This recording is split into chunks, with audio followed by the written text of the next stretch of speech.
34. Ang tulumanon Morning na Cebu sa DYWS Super Radio na piling Best Radio News Program sa Cebu Metropolitan Catholic Mass Media Awards 2024. Bango na mga kapuso o pag-isayri ang mga panghitabo karon sa tong palibot ug sa nasod. Pinaagi ning tulumanon Morning na Cebu! Morning na Cebu! Maghatod sa mga nagunang mga balitaw kasayuran. Morning na Cebu! Ug ariya ang inyong kapuso, Super Gabriel Bunhok ug Super Yui Lenes.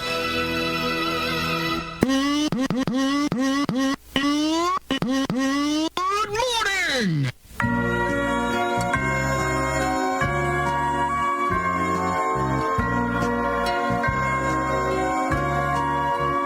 Sa ang matagtuig nga tanan, alam ligahin ka na itong tinihiling kalibutan.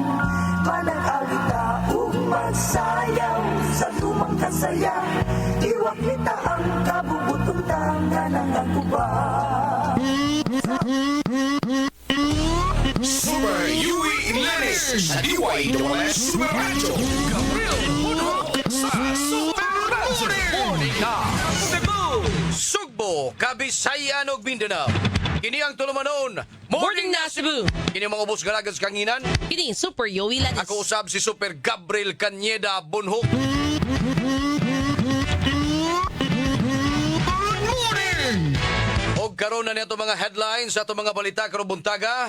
Sa balitang lokal, wala gyapoy face-to-face nga klase sa mga pampublikong tunghaan sa dakbayan sa Sugbo hangtod sa dugang pahibaw. Morning na Cebu! Duha patay human maigo sa kilat sa lungsod sa Trinidad, Bohol ni adtong Domingo. Morning na Cebu!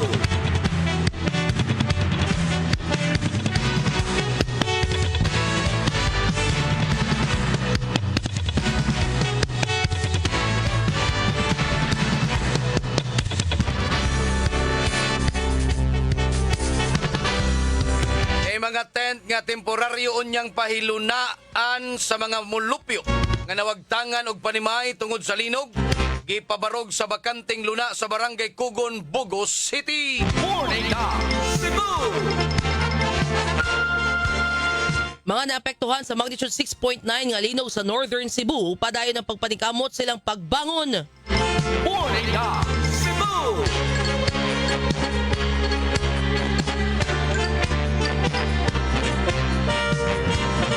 Balita sa National, Bigatan Bridge didto sa Alcala, Cagayan nahugno. Morning na Cebu! Samtang Presidente Marcos niingon nga way bulok nga politika ang pagyayag niya sa anomalya sa flood control. Morning na Cebu! O kadto mga kapuso ang uluhan sa mga balita karong buntaga dinilang sa tulumanon. Morning na Cebu! At ang mga kapuso ang kumplitong detalye sa mga balita. Human lamang sa pipilag ka mga pahinumdom standby. Ayaw pa uwi sa mga balita ug drama. Please follow, like ug share sa Facebook page sa istasyon DYSS Space Super Space Radio Space GMA. Super Radio. Persist, consult your doctor. Morning na Cebu! Super Radio Local News. Alas 5:40 na.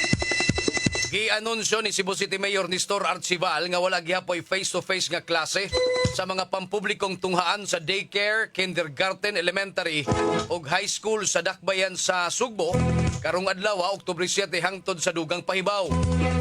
Matod pa ni Mayor Archival nga kini tungod sa nagpadayon nga safety assessments human miigo ang magnitude 6.9 nga linog. Ang tanang public daycare, kindergarten, elementary o high school nga klase kay ipadayon pinaagi sa asyncronous o online.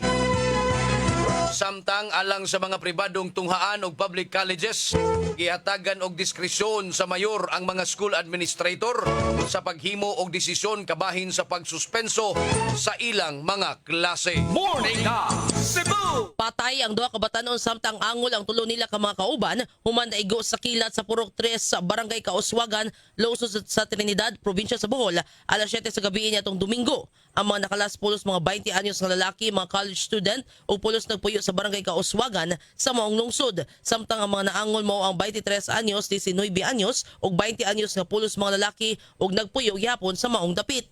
Sigon ni Police Captain Nicolas Aparilla, officer in charge sa Trinidad Municipal Police Station sa Bohol Police Provincial Office, nga sa impormasyon nga ilang nakuha kusog ang uwan, ingon man ang hangin ni atong higayuna og nagsigi matutpa o panugdog og panghilat. Ang 5 ka mga biktima nagtapok sa gamay nga payag ug nag-andam para sa ilahang panihapon, apan kalit lang matud pa sila na igo sa kilat. Nasayrat na Purok 3, Barangay Kauswagan kay Bukirang Barangay sa lungsod.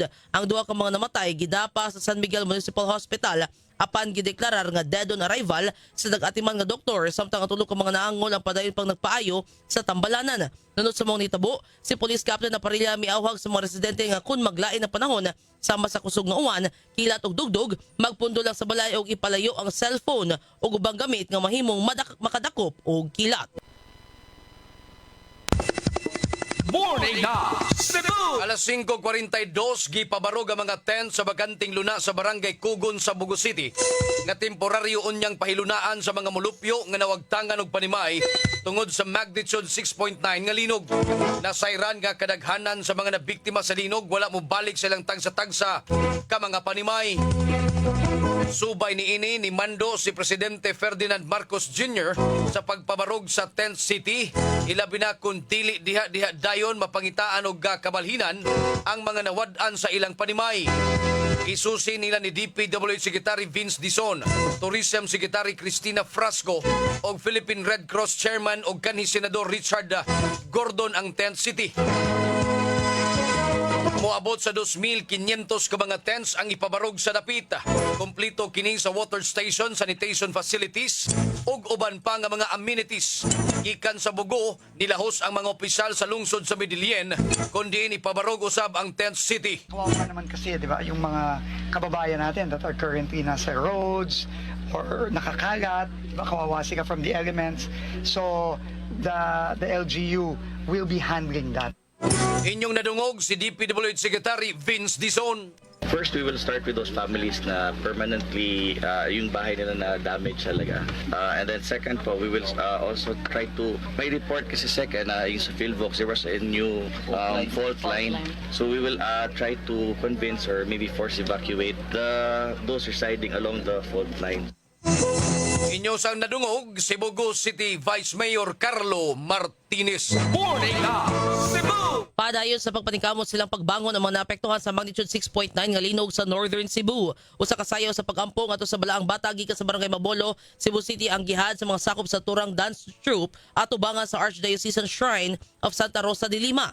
Ang traditional sinulog prayer dance ilang gihalad sa mga biktima sa linog. Gihimo sa grupo ang sayaw subay sab sila pagpanghatag og relief goods sa mga biktima. Sa tinabangan sa senior sa tunin yung makarecover og dali ang danbandayan o ubang mga neighboring municipalities.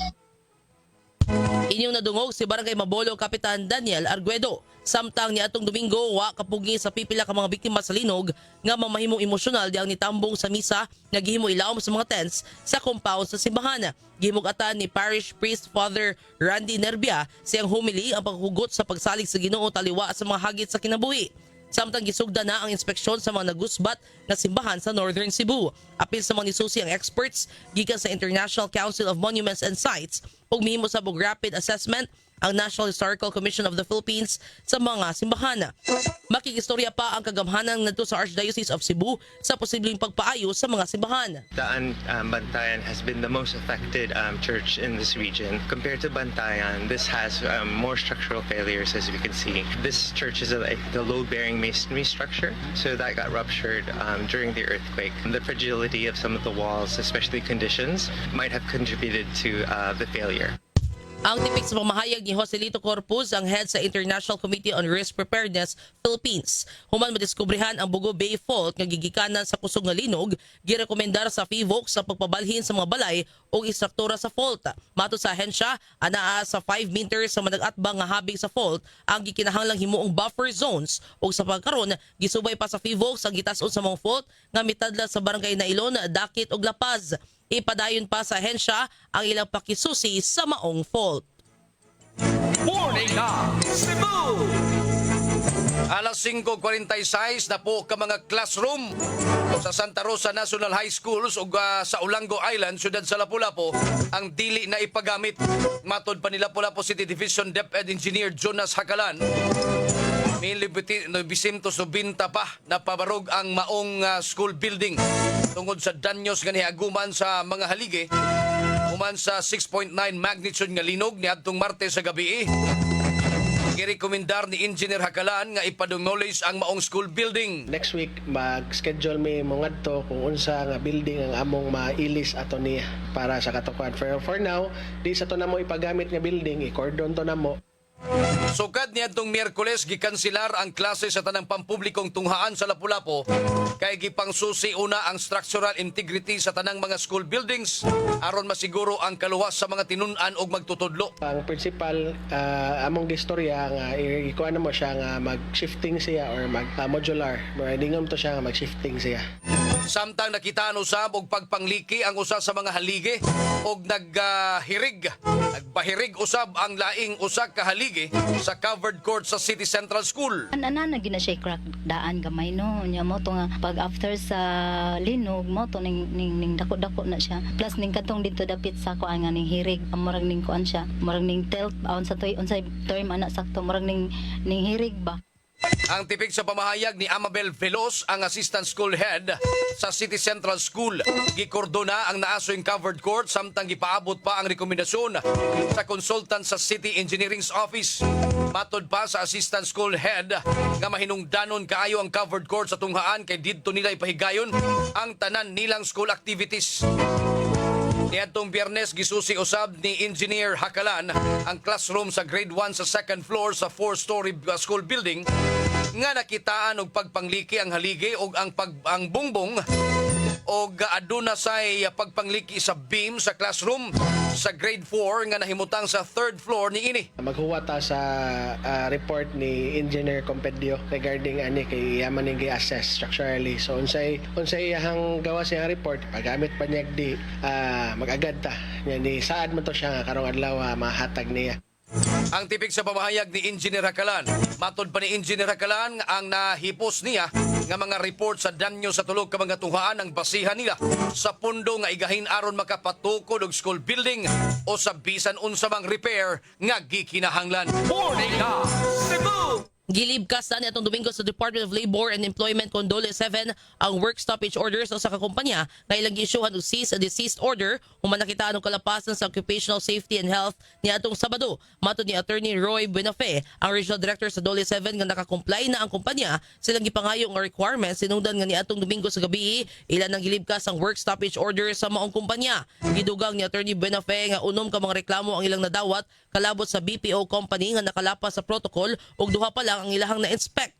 Tiwaso na nila og inspect ang nahabiling mga kumpanya ug tan-awon kung naabot sila occupational safety and health program nga mo'y mandato sa balaod ug kung nisunod ba kini. Dugang pa ni Attorney Benafe nga ilahang giawhag ang mga kumpanya nga mag-work from home nga setup ilabi na katong adunay mga pagduda sa structural integrity sa ilahang building. Dugang pa niini nga di nga isakripisyo ang kaluwasan sa mga trabahante kay usa ka sipyat lang kinabuhi na ang maapektuhan. Pwede sab sila mukuha og third-party inspector o government agency nga mo-inspect sa ilang building para masiguro nga luwas kini. Idumduman nga nireklamo ang pipila ka mga call center agents human sila gihulga nga matangtang sa trabaho kung di mo duty human maigo ang magnitude 6.9 nga linog niadtong miaging semana. Doon na po'y reklamo ang uban nga gipabalik dayon sila sa building human sa kusog nga linog bisan pa man nga wa pa ma-check sa engineer ang building kung asa sila nagtrabaho.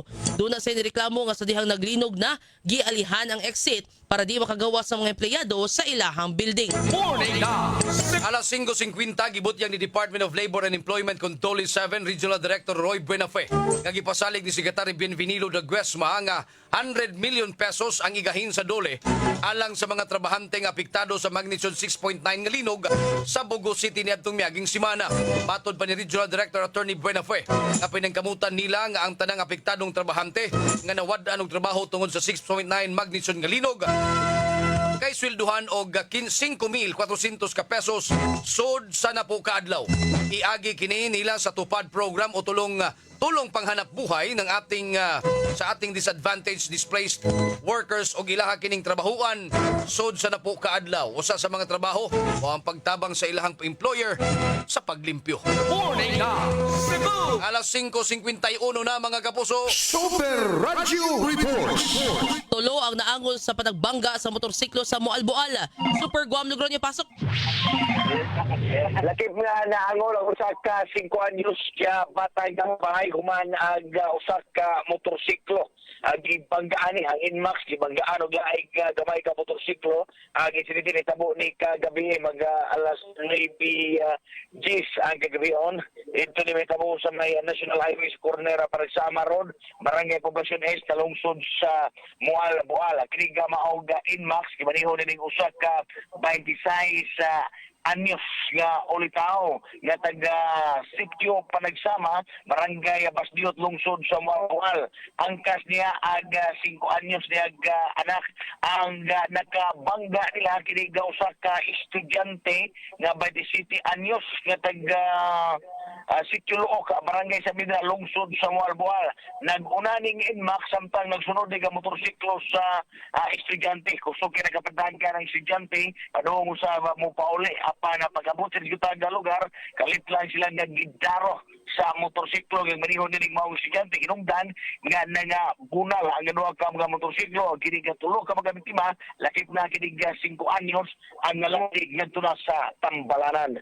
Kini Guam Lugonyo sa GMA Diwala Super Radio. Dapat to. Super Radio. Extended ang suspension sa trabaho sa mga court personnel tungod sa dakong kadaot sa building sa Kimonda IT Center. Detalyes balita pinagi ni Super Lloyd Suarez. Super Lloyd, pasok!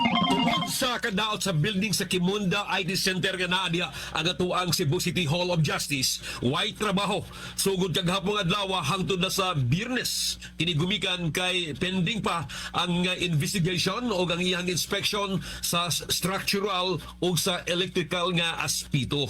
Unya ang husgado hinon pinagi sa Executive Judge ug sa Korte Suprema gimando nga ang mga huwes pwede ra nga makahimo og online or virtual labi pa sa pagtagad sa mga application sa pag-bail or pagpiyansa, mga release orders, habeas corpus petition, apil na ang pagpakasal unya on goal basis usab kini sumapa og depende sa ilaha dihang makaya og ingon sa ilaha mga resources. Kini si Lloyd Suarez sa GB Super Radio DWS dapat totoo. Super Radio. Morning na Cebu! Super Radio National News.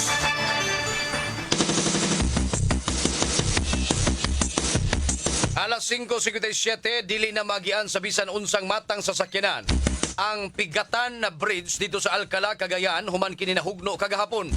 Base sa inisyal nga report gikan sa Alcala Municipal Disaster Risk Reduction and Management Office MDRRMO, nibigay ang taytayan samtang adunay pipila ka mga trucks nga niagi sa pagkakaron padayon ng investigasyon aron masuta ang hinungdan sa pagkahugno og kun aduna bay naangol sa mong insidente. Wala pa'y opisyal nga ihap sa posibleng mga biktima apan padayon nga nagmonitor ang lokal nga kagamanan ug mga otoridad.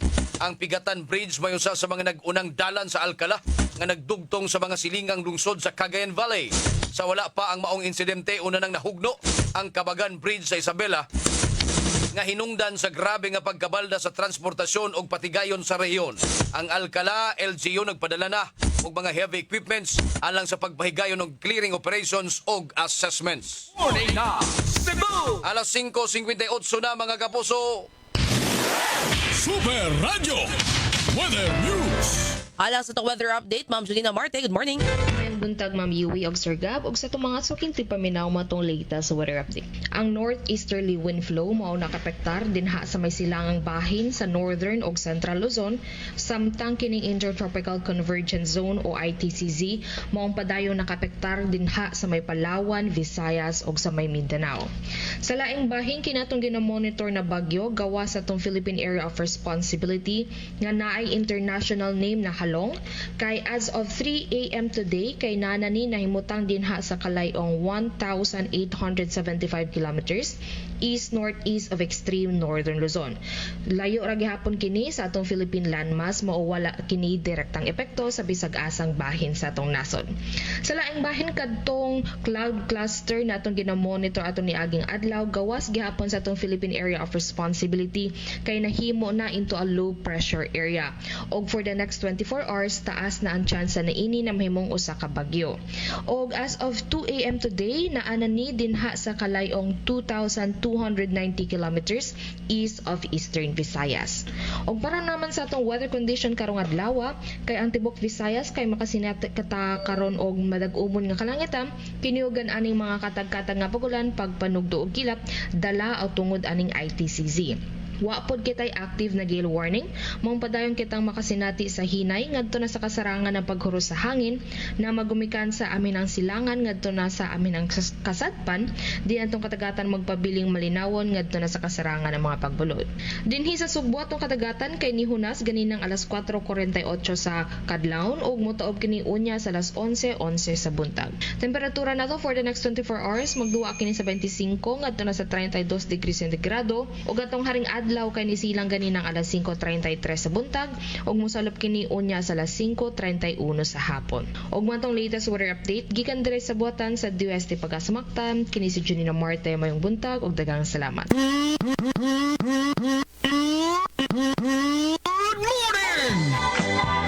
Daghang salamat, Junina Marte, gikan sa Pagasamaktan, mao si nagtapo sa tulumanon. Morning na Cebu! Mga kapuso o taigong panahon. At tangi mosunod karon dayon ang super hirit mga igala, kita gyapon ang uban ni ana sa pagisgot sa pipila ka mga isyu may lamutang haring lungsod. Ingon man sa pagpamatig mga balitang nahipo sa mga kaubanan.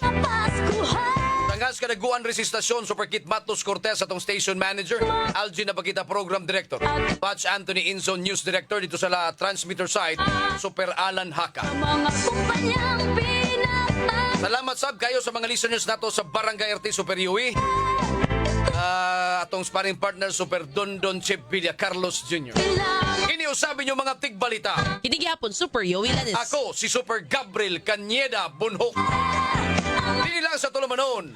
Morning na Cebu! Malipayong Pasko at Tunaminoy!